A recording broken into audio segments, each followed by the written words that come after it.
Ever-changing weather forecast. Yeah, so is the life of a Houstonian. Something got our attention earlier, David Paul. We were talking about ERCOT and them asking folks to conserve energy because of a cold front. Is that the same system you're tracking? So there is a stalled cold front across Texas.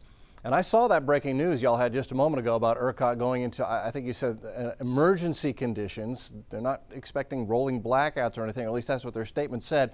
But at the moment, I don't understand what could be causing the emergency. So just real quickly, normal high in the Houston area is 79, near 80 degrees today. We did have a high of 86, so we went above normal, but it's not like we're in the 90s.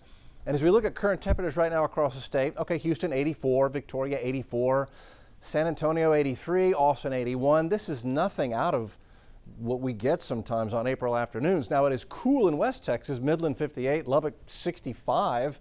Maybe they're running the heat and we're running the AC, and maybe that could be straining the electric grid. But as far as temperatures, I don't see anything that's an emergency or too far out of the ordinary for an April day in Houston. This evening, 20% chance for showers by 7 o'clock, 30 to 40% chance for showers, maybe a thunderstorm as we head into tonight. But so far, we really haven't had much activity in Southeast Texas or in Texas at all. There's your stalled front. It's not doing much, hasn't done much all day.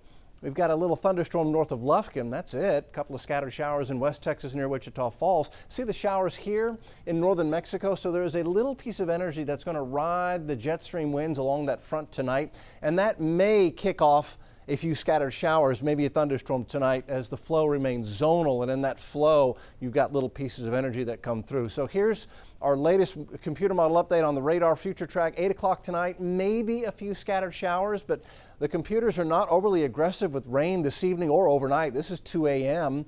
Maybe a few showers, maybe an isolated thunderstorm. That doesn't look severe.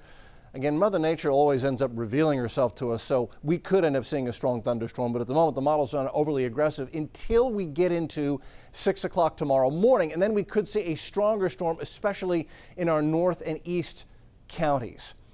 So let's look at the extended forecast then. Here's tomorrow. I'm going to leave it at a 50-50 chance for scattered showers and maybe a thunderstorm. Temperatures very moderate, 70 in the morning, 78 in the afternoon. Thursday, lower rain chance to 20%, but there could still be a shower around. Friday, it's a 70% rain chance as a stronger disturbance comes in on those jet stream winds. And then that should lower rain chances to just 20% and cool us off going into the weekend. Temps Saturday and Sunday, 50s, 60s, and 70s instead of 80s, and we'll knock the humidity out as well. We'll keep an eye on temperatures and the rain chances tonight, guys. Thank you, sir.